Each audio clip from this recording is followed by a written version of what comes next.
लिए कोई विकल्प नहीं है। और ऊपर के मंजिल में कितना भी नालायक आदमी पैदा हो, उसको नीचे खींचने के लिए कोई विकल्प नहीं है। ऐसी ये व्यवस्था है और इस व्यवस्था को ही हमें नष्ट करना है, इस व्यवस्था को ही हमें उखाड़ फेंकना है। अब जब तक हम वो नहीं करते तब तक हम भारत में व्यवस्था में बदलाव नहीं ला सकते या सुधार नहीं ला सकते।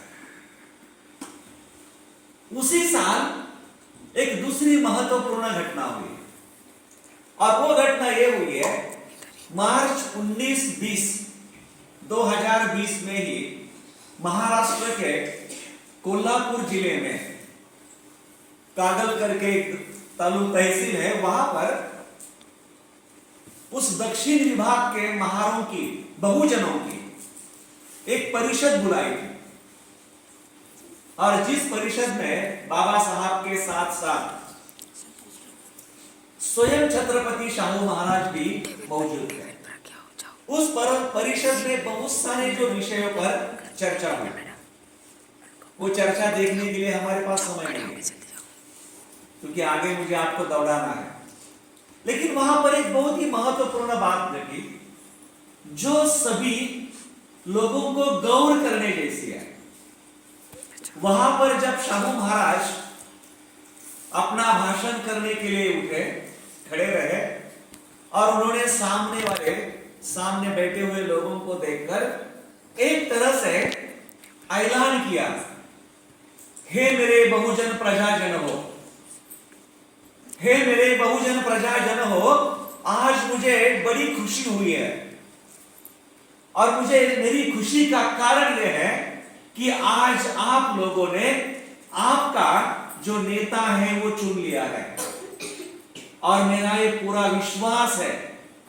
उन्होंने ये कहा है कि मेरी विश्वास की देवता मुझे ये कह रही है कि ये जो व्यक्ति है बाबा साहब की तरफ उंगली करते हुए, जिसको आपने आपका नेता चुना है, वो एक दिन आपका तो उद्धार करेगा ही, लेकिन अगर उसको मौका मिलता है, परिस्थिति मिलती है, तो ये व्यक्ति इस देश का भी भला, इस देश का भी उद्धार करेगा, यह मेरा विश्वास है।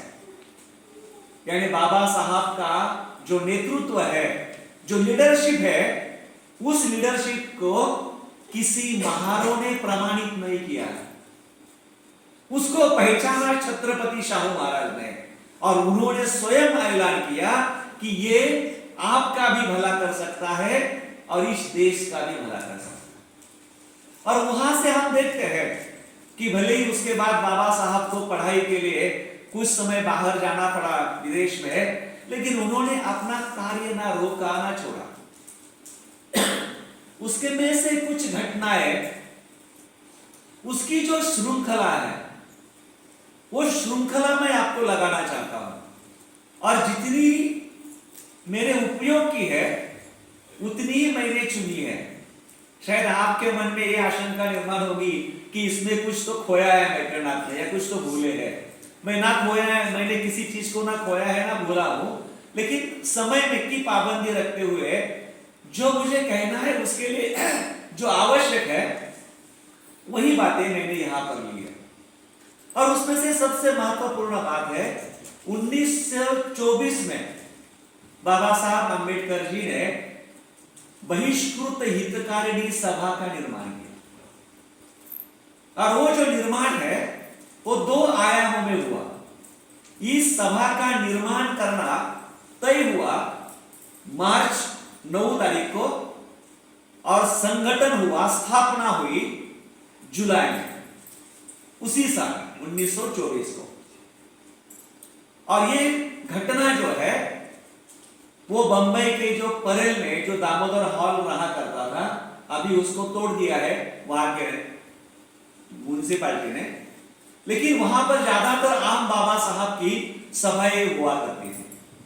लेकिन इस सभा का जो निर्माण है, उस निर्माण हेतु वहां का जो भी विद्यार्थी वर्ग था, जो किसान वर्ग था और कुछ हद तक जो मजदूर वर्ग था, इनकी जो समस्याएं हैं उन समस्याओं को हल करने का एक प्लेटफॉर्म मिले, एक जगह मिले, इसलिए बाबा साहब ने इसका निर्माण किया। उसके बाद बाबा साहब ने 3 बड़े आंदोलन किए। उसमें से सबसे अहम आंदोलन रहा 1927 साल में 20 मार्च को महाड़ में जो 14 तले है, उस वहां का जो पानी है, उस पानी को बाबा साहब ने स्पर्श करने का आंदोलन किया। और जिससे हम लोग कहते हैं हमारे अलंकारिक भाषा से कि पानी जो है वो जल उठा, पानी में आग लगी। पानी और आग ये दोनों बहुत ही विसंगत है, लेकिन पानी के लिए जो संघर्ष रहा, जो समता का संघर्ष रहा, वो समता का संघर्ष बाबा साहब को एक मैसेज देना था, संदेश देना था, व्यवस्था के लिए भी और संगठन बनाना था अपने लोगों का।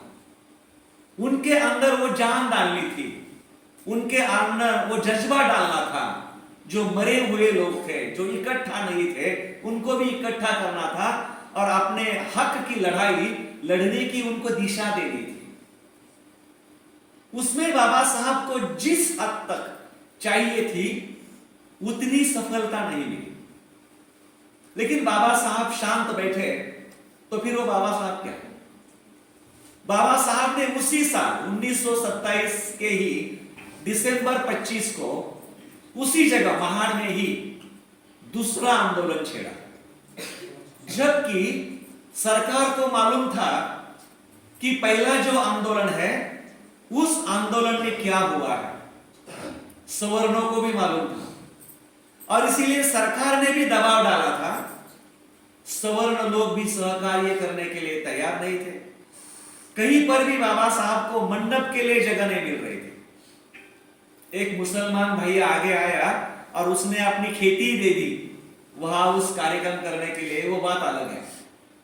लेकिन 25 दिसंबर को बाबा साहब अंबेडकर जी ने वहां पर एक बहुत ऐतिहासिक ऐसी घटना की, और वो घटना है मनुस्मृति नामक एक जो धर्म ग्रंथ है, उस ग्रंथ को जलाया या जलवाया, कुछ भी समझो।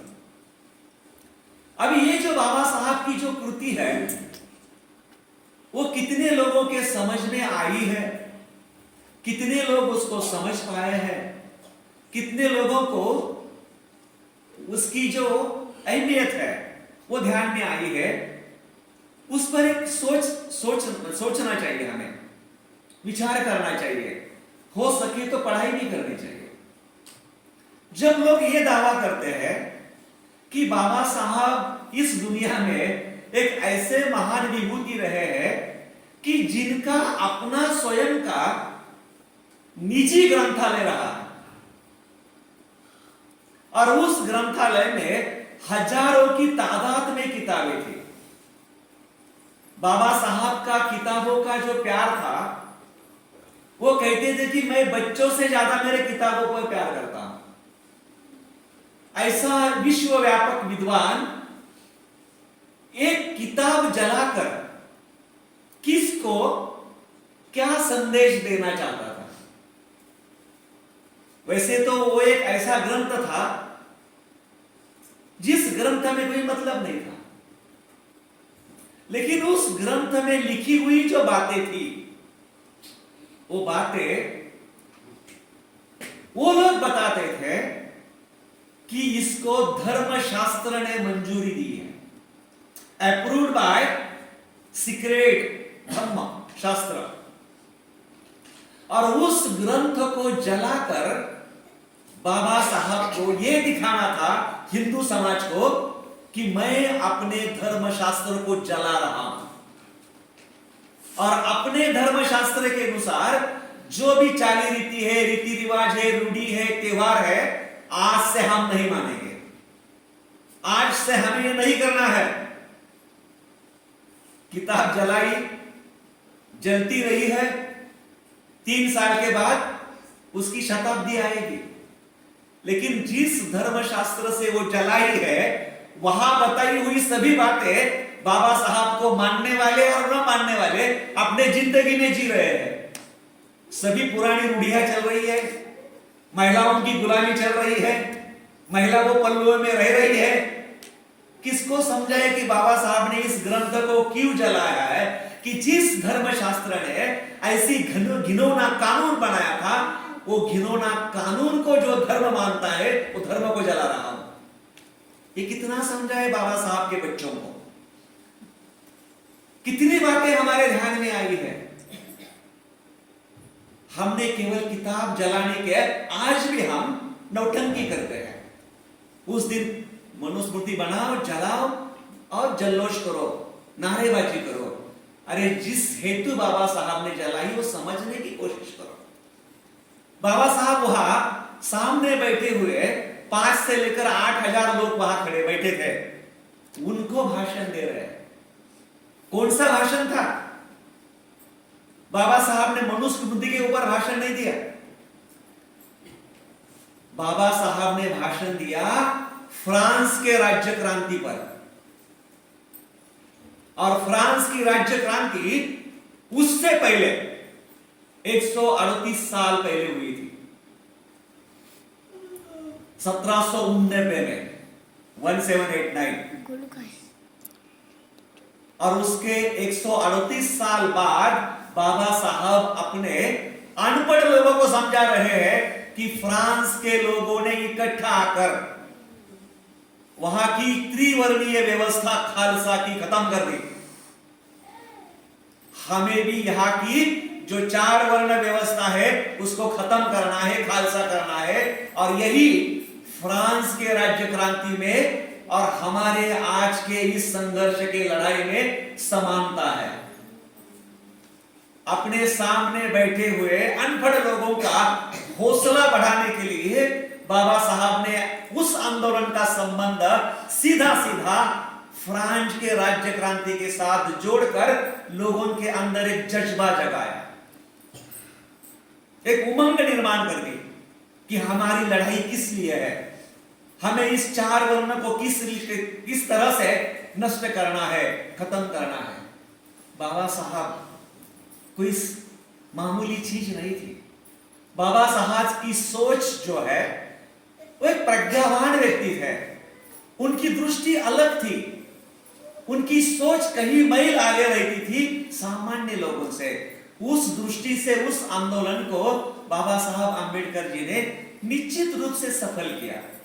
और जो घटना उससे पहले मार्च में हुई थी, उससे कारण जो लोगों के अंदर डर पैदा हुआ था, उस डर को भी निकाल दिया कि हमारा कोई बाल बाका नहीं कर सकता। यहीं पर भी हमने वो आंदोलन किया और उसी जगह हमें उसी साल में दूसरा आंदोलन सफल करके दिखाया। तो ये जो बात है वो बहुत महत्वपूर्ण बात है। बाद में हम देखते हैं कि बाबा साहब का कोई राम के ऊपर प्यार नहीं था। फिर भी 1930 के मार्च में बाबा साहब आंबेडकर जी ने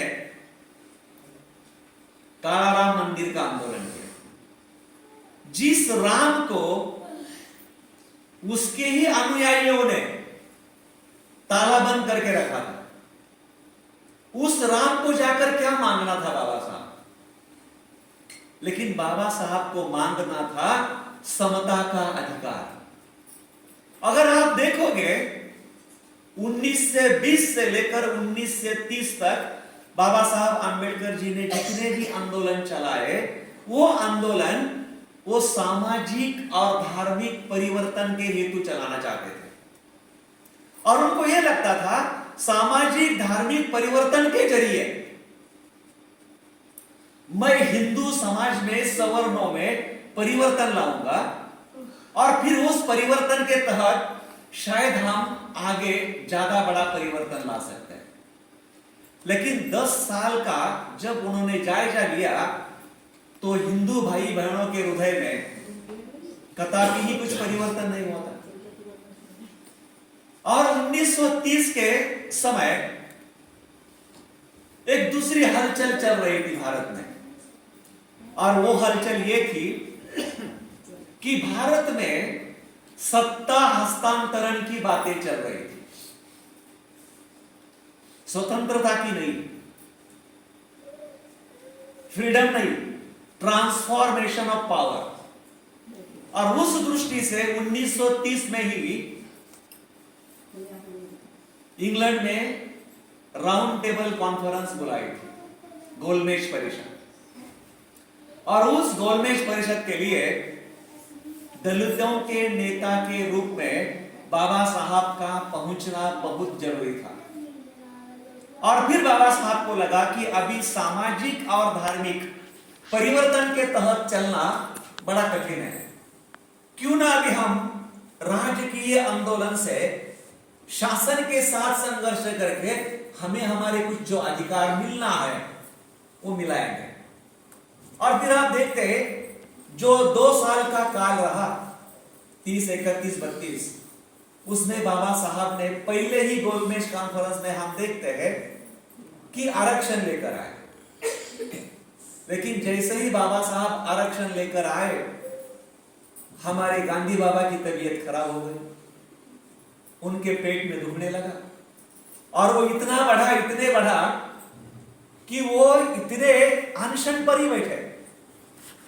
अभी देखो 1932 है, 1932 के बाद केवल 15 साल में आजादी मिल गई।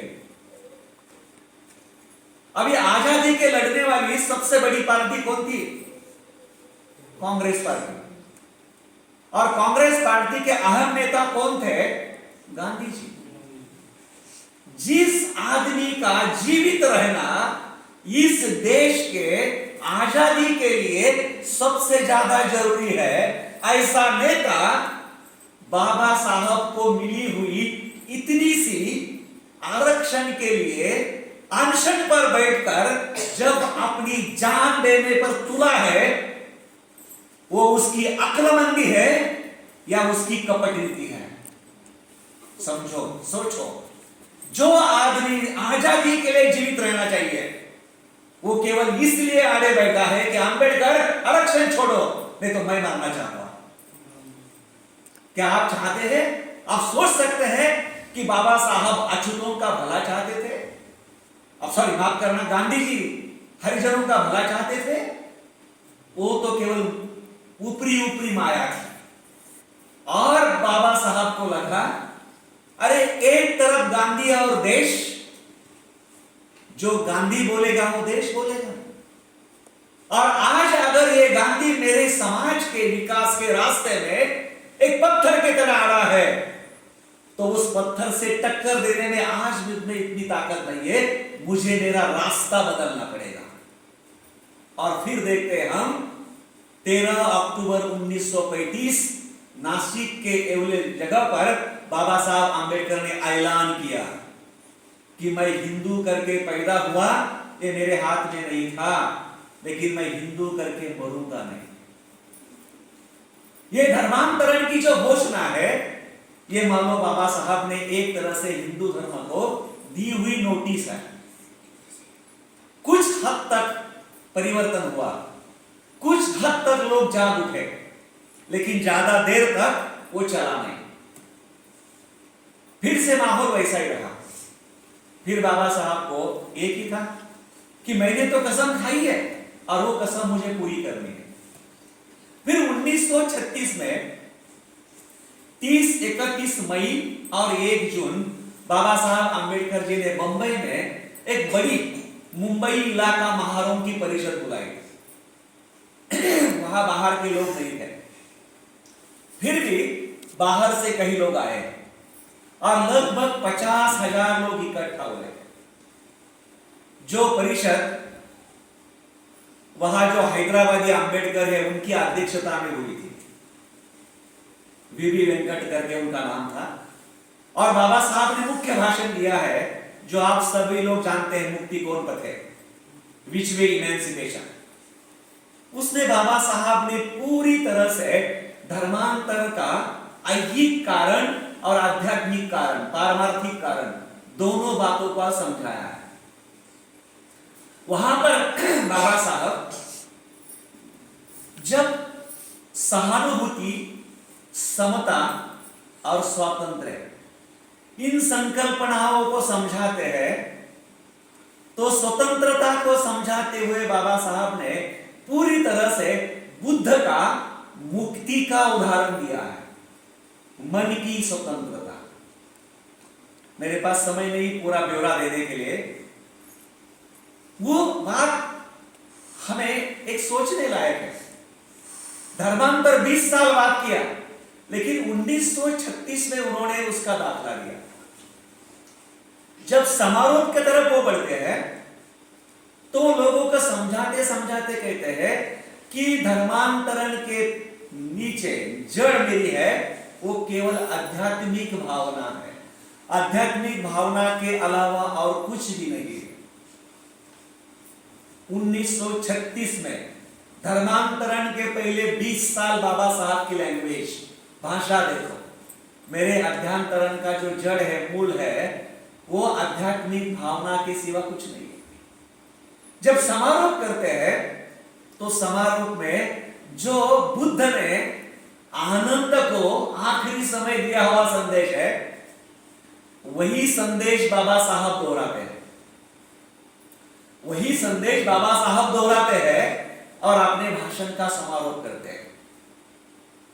ये होने के बाद ज्यादा जगह पर जिक्र नहीं है, लेकिन 1 तारीख को बाबा साहब ने वहां पर मुंबई इलाका संतों की भी एक परिषद ली थी, और दूसरे दिन 2 जून को बाबा साहब ने मुंबई इलाका मातंग लोगों की भी परिषद ली थी, कार्यकर्ताओं की। वो एक बड़ा आंदोलन को टर्निंग पॉइंट रहा। उसी साल और एक घटना हुई। बाबा साहब आंबेडकर जी को लाहौर के जात पात तोड़क मंडल ने अध्यक्षता दी थी उनके सम्मेलन की, और उस अध्यक्षता के लिए बाबा साहब को भाषण लिखने के लिए बोला था, जो उन्होंने बड़ा लंबा चौड़ा लिखा। लगभग उसके 26 प्रकरण है। वो देखकर ही वो लोग डर गए, वो भाषण हुआ नहीं। फिर बाबा साहब ने 1936 में ही वो किताब के रूप में प्रकाशित किया। अभी उसमें ज्यादा बातें मुझे जिक्र नहीं करनी है, लेकिन 2 बातें हैं। प्रकरण नंबर जो दूसरा है उसका, उस किताब का, वहां पर बाबा साहब क्रांति की बात करते हैं, और क्रांति की बात समझाते हुए बाबा साहब आंबेडकर पूरी दुनिया में जितनी भी क्रांतियां हुई है उस क्रांतियों का जिक्र करते हैं। मैं ये बात इसलिए समझा रहा हूं, उसके पीछे मेरा एक खास उद्देश्य है। वो कहते हैं कि दुनिया में जितनी भी सारी राज्य क्रांति हुई है, उस राज्य क्रांति के पहले सामाजिक या धार्मिक परिवर्तन या क्रांति हुई है, और उसके बाद ही राज्य क्रांति सफल हुई है। फिर उसके लिए वो अमेरिकन स्वतंत्र युद्ध जो है उसका उदाहरण देते हैं, और वो ये कहते हैं जब मार्टिन ल्यूथर किंग ने प्यूरिटिज्म नाम का जो आंदोलन है उसको अपनाया, जो पारमार्थिक आंदोलन था, उसके बाद ही अमेरिका का जो स्वतंत्र जो युद्ध है वो सफल हुआ। यूरोप में भी उसी तरह से ये जो प्यूरिटिज्म का जो आंदोलन है वो जैसा फैलता रहा, यूरोप में भी उसी तरह से सफलता हासिल हुई। बाद में वो अरबों के तरफ बढ़ते हैं और बोलते हैं अरबों की जो क्रांति सफल हुई उसके पहले मोहम्मद पैगंबर जी ने अपना कार्य किया था, उसके बाद वो क्रांति सफल हुई है। और फिर वो भारत में आते हैं और वो भारत के उदाहरण देते हैं, जिसमें वो भगवान बुद्ध का उदाहरण देते हैं। महाराष्ट्र के लिए वो संत तुकाराम महाराज का उदाहरण देते हैं, शिवाजी की सफलता के लिए। फिर वो गुरु नानक जी का उदाहरण देते हैं सिखों के युद्ध के सफलता के लिए। और बाबा साहब कहते हैं कि हर क्रांति को सफल करने से पहले सामाजिक और धार्मिक परिवर्तन हुआ है, और सामाजिक और धार्मिक परिवर्तन इसलिए आवश्यक है क्योंकि वो इंसान के हृदय की शुद्धि करता है और उनका विवेक विकसित करता है, जहां पर इंसान अपने लिए और दुनिया के लिए, भलाई के लिए अच्छा क्या है और बुरा क्या है वो सोचता है। ये बात याद रखना कि क्यों बाबा साहब ने भी, क्या बाबा साहब राजकीय परिवर्तन नहीं चाहते थे? क्या बाबा साहब आर्थिक परिवर्तन नहीं चाहते थे? क्या बाबा साहब शिक्षा में परिवर्तन, क्रांति नहीं चाहते थे? क्या बाबा साहब सांस्कृतिक क्रांति नहीं चाहते थे? क्या बाबा साहब सामाजिक क्रांति नहीं चाहते थे? फिर सभी बातों को पीछे छोड़ के उन्होंने क्यों छलांग मारी और सीधा नागपुर में जाकर उन्होंने बुद्ध को अपनाया? इसके ऊपर गौर करना जरूरी है। आज हमारे अंदर लड़ाई है। हम में से ही कुछ 4 लोग उठते और बोलते 5-10 फैक्ट्री खोलो, पैसा आ गया कि हम देश बेच लेंगे, खरीद लेंगे। 4 लोग उठते नहीं नहीं चलो हमारा पीएम बनाओ, पूरा देश बदल देंगे। कुछ लोग अपने अपने हिसाब से चलो 2-4 अच्छे मेडिकल कॉलेज करो, हमारे स्टूडेंट बन जाएंगे, डॉक्टर बनेंगे, पैसा आएगा, सब परिवर्तन हो जाएगा। ये सब सही था, बराबर था, तो 68 साल से क्या करके दिखाया है?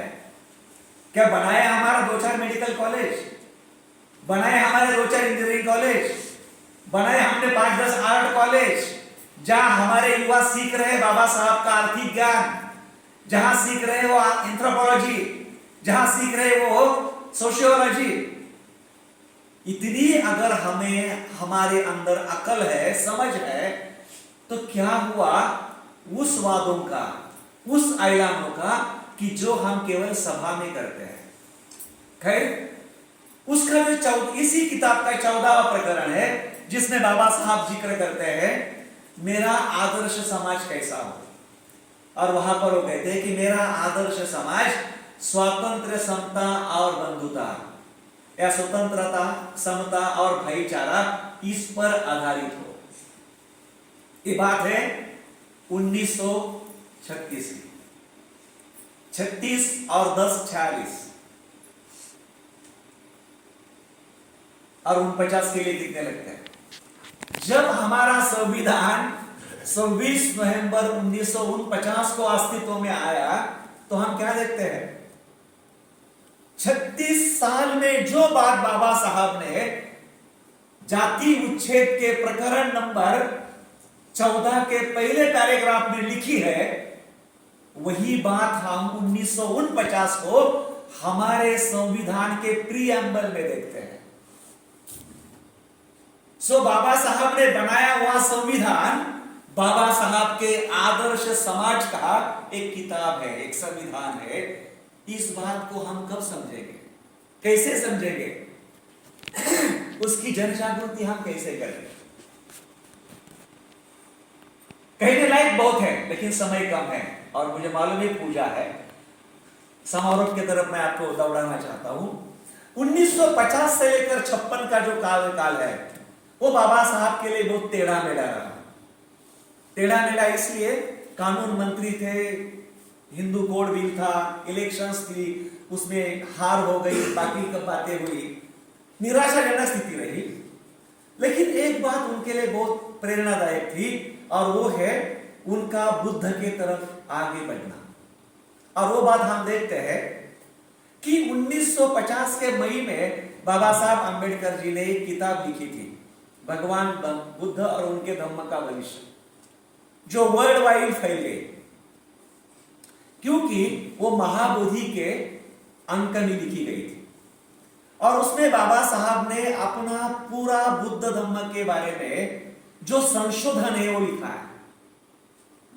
बुद्ध धर्म की कसौटियां लिखी है, बुद्ध धर्म प्रचार प्रसार के हेतु कुछ उन्होंने उपाय, विकल्प सुलझाए, समझाए,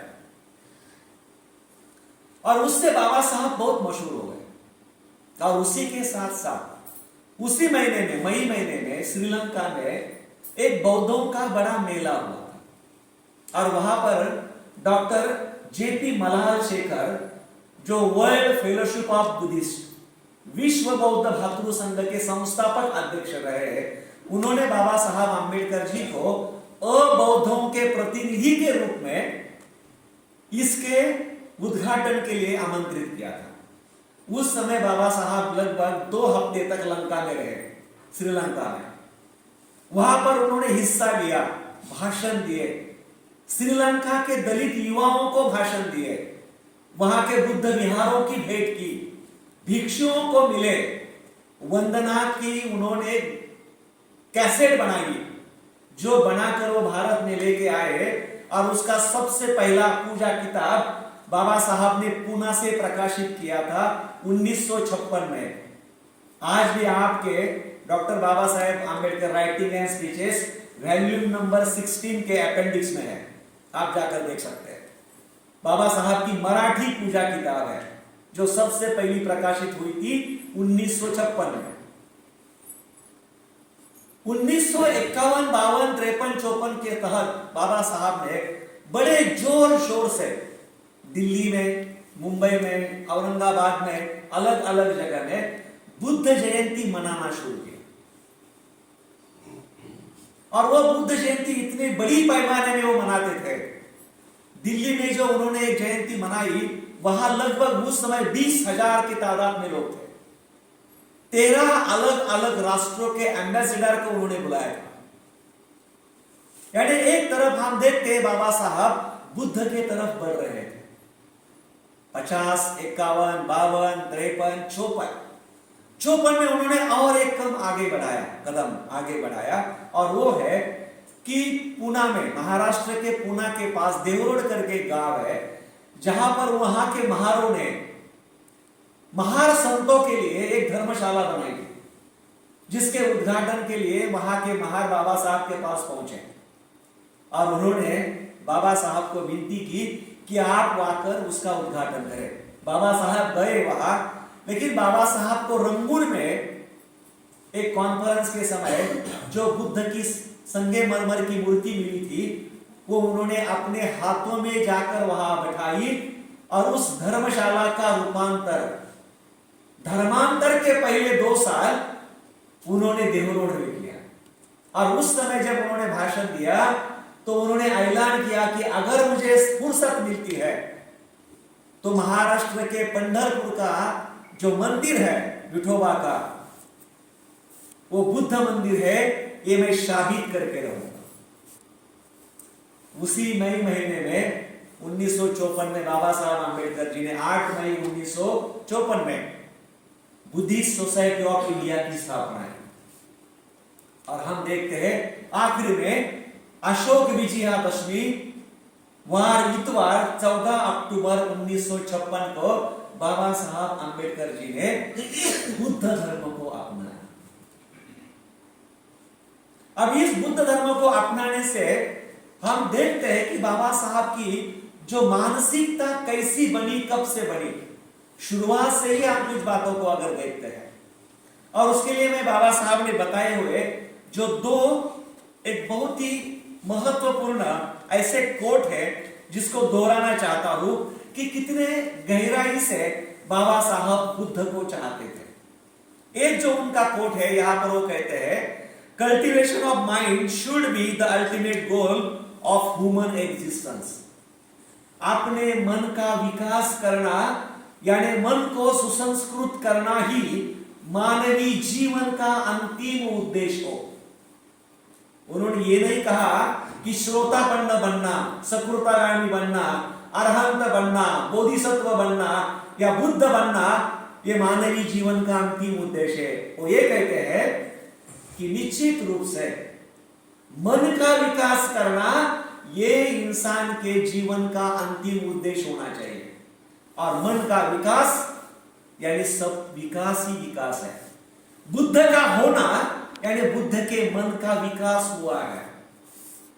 सिद्धार्थ तपस्वी से बुद्ध बनना यानी विमुक्ति की अवस्था है। और वो जो विमुक्ति है जिसे पाली में चित्त विमुक्ति और पहिया विमुक्ति कहा जाता है। क्लेशों से विमुक्ति यानी हृदय की विमुक्ति और पहिया विमुक्ति यानी गलत भ्रामक धारणाओं से मुक्ति यानी पहिया विमुक्ति। ये बुद्ध की परिभाषा है। 20 नवंबर 1956 में काठमांडू में जो आखिरी भाषण दिया, वहां पर बाबा साहब कहते हैं, the greatest thing that the Buddha has done to tell the world that the world can not be reformed except by the reformation of the mind of the man and the mind of the world. वो ये कहते हैं कि इस दुनिया में परिवर्तन, बदलाव तब तक नहीं आ सकता जब तक इंसान का आने पर्याय से दुनिया का मन नहीं बदलता, मन में परिवर्तन नहीं ला सकता। और इस मन की परिभाषा से ही बाबा साहब ने उस कॉन्फ्रेंस में आखिर तक यह सिद्ध किया है कि आज की दुनिया के लिए कार्ल मार्क्स नहीं, लेकिन बुद्ध की जरूरत है, बुद्ध की आवश्यकता है। दुनिया को युद्ध नहीं चाहिए, दुनिया को बुद्ध चाहिए। तो भाइयों और बहनों, बाबा साहब की जो विचारधारा थी वो पहले बुद्ध को अपनाने की थी, क्योंकि बुद्ध जो है वो तुम्हारे हृदय पर राज्य करता है, तुम्हारे हृदय पर परिवर्तन करता है। और अगर तुम्हारे हृदय का परिवर्तन हुआ तो हमारे सर्व बाकी अंगों का परिवर्तन होना ही है और उसमें सफलता मिलनी ही है। फिर हमारा जो धम्म है वो हृदय के जगह पे है। फिर हमारी राजनीति हो, हमारी अर्थनीति हो, हमारी सामाजिक नीति हो, हमारी सांस्कृतिक नीति हो, वो हमारे शरीर के अलग अलग हिस्से हैं, लेकिन धम्म ये हमारे हृदय का हिस्सा है। और क्यों नहीं होना चाहिए? अगर बाबा साहब जैसे प्रज्ञावान व्यक्ति को बुद्ध जैसे प्रज्ञावान व्यक्ति नहीं समझेगा तो कौन समझेगा? 2500 साल का पूरी दुनिया का इतिहास देखो। इस दुनिया में कितने तो भी राजा लोग आए और कितने तो भी राजा लोग चले गए। उनके सिंहासन बने और उनके सिंहासन खत्म भी हुए। केवल उनका नाम इतिहास के किताबों के पन्नों पर लिखा हुआ पढ़ने को मिलता है। लेकिन यहां ऐसा भी एक राजा हुआ कि जो राजा होकर पैदा हुआ, बाद में वो सन्यासी बना, फिर वो बुद्ध बना और हाथ में कटोरा लेकर 45 साल तक पूरे भारत में लोगों को दुख का दवा देते रहा। लेकिन 2500 साल के बाद अगर उस बुद्ध की शक्ति को, बल को आप देखते हैं तो आप आज कबूल कर पाओगे कि आज के तारीख में आधे से ज्यादा दुनिया पर भगवान बुद्ध के विचारों का राज चल रहा है। और ये बात बाबा साहब समझ लिए थे कि जिसको बुद्ध समझेगा वो दुनिया बदल सकता है, क्योंकि इससे पहले भी केवल बुद्ध ने दुनिया बदली है। लेकिन भाई और बहनों, किताबें हमने बहुत पढ़ी, लेकिन बाबा साहब की किताब लिखने की, उनकी कहने की या उनकी जो कृतियां है वो पढ़ने में हम सफल रहे या नहीं रहे, वो हर एक ने अपने घर में जाकर अपने आईने में झांक कर देखने वाली बात है। लेकिन बाबा साहब को समझना है तो हम उनके हर कृति का हमें अर्थ लगाना है। आखिर में 1920 साल मुझे बताना बाकी रह गया, वो बता के मैं रुकने वाला हूं। 1920 में इस देश में 3 महान घटना हुई है। 1920 में महान और जहाल राष्ट्र नेता लोकमान्य तिलक जी का देहांत हुआ है। पता है, लोकमान्य तिलक जी मर गए। अभी आपको रहेगा बाबा साहब का और उनका क्या संबंध है, लेकिन मैं संबंध जोड़ना चाहता हूं हमारे समझदारी के लिए। और जब लोकमान्य तिलक का देहांत हुआ, उनके साथ उनका जो जहालवाद है वो खत्म हुआ और उनके जाने से ही गांधी जी को मौका मिला अपना कारवां आगे चलाने के लिए। तो 1920 साल में तिलक युग का अंत हुआ और गांधी युग की शुरुआत हुई। और उसी के साथ साथ दुनिया ने नजरअंदाज किया जरूर और हम भी समझ नहीं पाए, लेकिन 1920 साल से हम देख सकते हैं कि बाबा साहब के सही कार्य से शुरुआत हुई। यानी एक तरफ गांधी जी का कारवां शुरू हुआ देश के लिए और बाबा साहब का कारवां शुरू हुआ अपने समाज के लिए, देश के लिए और संसार के लिए। 1948 में गांधी मर गए और गांधी के साथ गांधी का युग भी खत्म हुआ। आज लोग गांधी को केवल 2 अक्टूबर को याद करते हैं, गांधी टोपी पहनकर चरखा चलाते हैं। और 30 जनवरी को सुबह 10 बजे सायरन बजने के बाद 1 मिनट के लिए खड़े रह के गांधी याद आता है, तिलक याद आता है 1 अगस्त को उनके जन्मदिन पर। बाकी तिलक से किसी को लेना देना नहीं। जिस तरह से इस देश में गांधी पैदा हुआ, गांधी खत्म हुआ, तिलक पैदा हुआ, तिलक खत्म हुआ, उसी तरह से बाबा साहब पैदा हुए और 56 साल को वो खत्म हुए। वो बारी हमें लानी है क्या? वो दिन हमें देखना है क्या? अगर हम जय भीम कहते हो, बाबा साहब का अनुयायी करके हम दावा करते हैं, तो हमारी शक्ल देखनी जरूरी है, हमारी कृति देखनी जरूरी है, हमारा आंदोलन के साथ जुड़ाव देखना जरूरी है। बातों से बाबा साहब नहीं जीवित रहेंगे, बातों से बाबा साहब नहीं बनेंगे, उसके लिए जान देने के लिए भी हमने तैयारी रखनी चाहिए, तब बाबा साहब जीवित रहेंगे। किताबें पढ़ने वाले बहुत सारे हैं, किताबों में पढ़ी हुई बातें बताने वाले भी बहुत सारे हैं। भाई और बहनों, हमें बाबा साहब को सही मायने में समझना जरूरी है। आप सभी लोगों ने शांति से सुना, सभी को धन्यवाद। थोड़ा ज्यादा समय लिया, इसमें माफी चाहता हूं।